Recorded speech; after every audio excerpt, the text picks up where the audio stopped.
আপনাদের সামনে উপস্থাপন করতে যাচ্ছি আমার কিছু ব্যক্তিগত বক্তব্য নিষিদ্ধ দল আওয়ামী লীগকে নিয়ে আপনাদের মধ্যে। এই যে আপনারা যে জুলাই বিপ্লব বা জুলাই নিয়ে তো মাতামাতি করলেন, বললেন যে জুলাই আসার পরে দেশটা নতুন করে সেজে উঠবে, নতুন করে জেগে উঠবে, চেতনা শক্তি নতুন করে জাগ্রত হবে, নীতিবোধ নতুন করে জাগ্রত হবে। কোথায় এখন আপনাদের নীতিবোধ? কোথায় আপনাদের সেই নতুন করে জাগ্রত হওয়া বাংলাদেশ, সেই উন্নত বাংলাদেশ যার কল্পনা আপনারা করেছিলেন এতদিন? আজকে আমাদের বাংলাদেশে যে বাংলাদেশ জাগ্রত হয়েছে, সেই বাংলাদেশটা এমন বাংলাদেশ যে বাংলাদেশে মাটির নিচ থেকে লাশ উঠিয়ে আবার মৃত মানুষকে জ্বালিয়ে দেওয়া হচ্ছে। আজকের বাংলাদেশ সেই বাংলাদেশ যে বাংলাদেশে পুলিশ প্রতিনিয়ত হেনস্থার শিকার হচ্ছে এবং তাদের যে কর্তব্য আছে সেটা পালন করতে দেওয়া হচ্ছে না, যার ফলে আমাদের দেশের নিরাপত্তা একেবারে যায় যায় অবস্থা। এই যে আজকে আসিফ মাহমুদ সজীব ভুইয়া তার একটা বক্তব্যে তিনি আজকে বললেন যে কোনো রাজনৈতিক দল যদি রাজনৈতিক স্বার্থে কোনো জায়গায় আগুন দেয় বা রাস্তায় নামে তাহলে সেটা মব না। হ্যাঁ, মব না, মানলাম সেটা মব না, তাহলে তোমরা করলে মব না, আবার যখন আওয়ামী লীগ করতেছে তখন সেটা মব। আপনারা হয়তো এই বক্তব্য থেকে অবশ্যই বুঝে যাচ্ছেন যে আপনারা কাদেরকে এত ত্যাগ তিতিক্ষা জুলাইয়ের এত চেতনা দিয়ে কাদেরকে আপনারা সেই সিংহাসনে বা মসনদে বসাইছেন।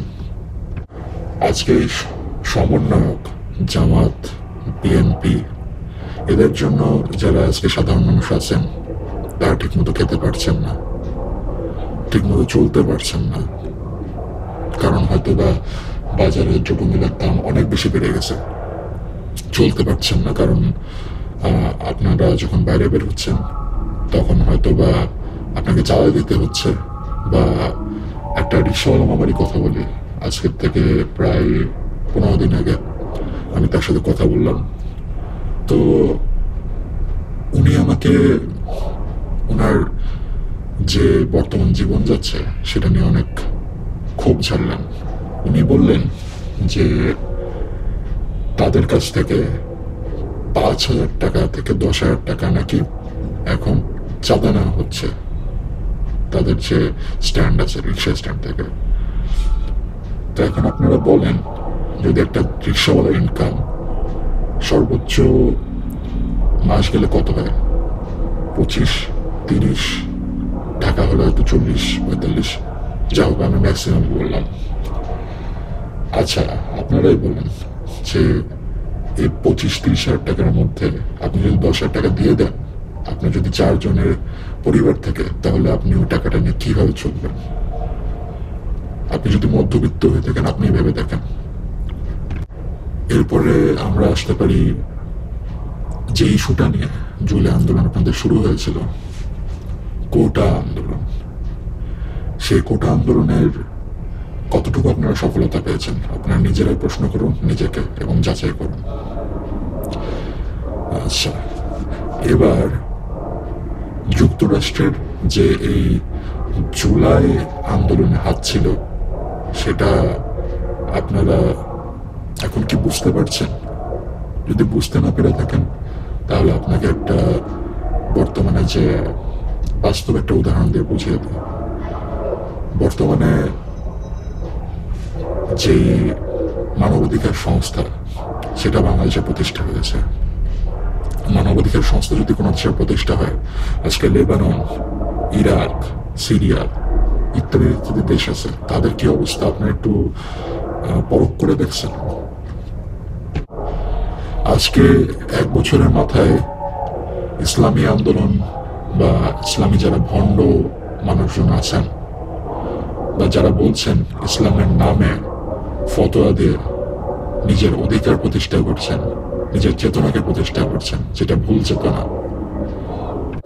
এই তারা আজকে 1 বছরের মাথায় কি পরিমাণে জেনোসাইড, কি পরিমাণে ধ্বংসযজ্ঞ, হত্যাকাণ্ড চালাচ্ছে ভেবে দেখেছেন? এতক্ষণ পর্যন্ত শুধু প্রশ্ন করলাম, এখন আমি একটা কথাই বলতে চাই।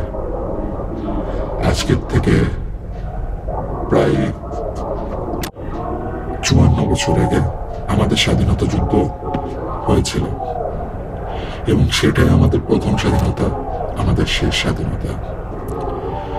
সেই স্বাধীনতার যারা জনক ছিলেন, মাওলানা আব্দুল হামিদ খান ভাসানী, তাজউদ্দিন আহমেদ, বঙ্গবন্ধু শেখ মুজিবুর রহমান, সৈয়দ নজরুল ইসলাম, কামরুজ্জামান, তাদের প্রতি আমার বিনম্র শ্রদ্ধা। এবং শেষ পর্যায়ে আমি আমার একটা কথাই বলতে চাই, জয় বাংলা, জয় বঙ্গবন্ধু, জয় শেখ হাসিনা, বাংলাদেশ চিরঞ্জীব হোক।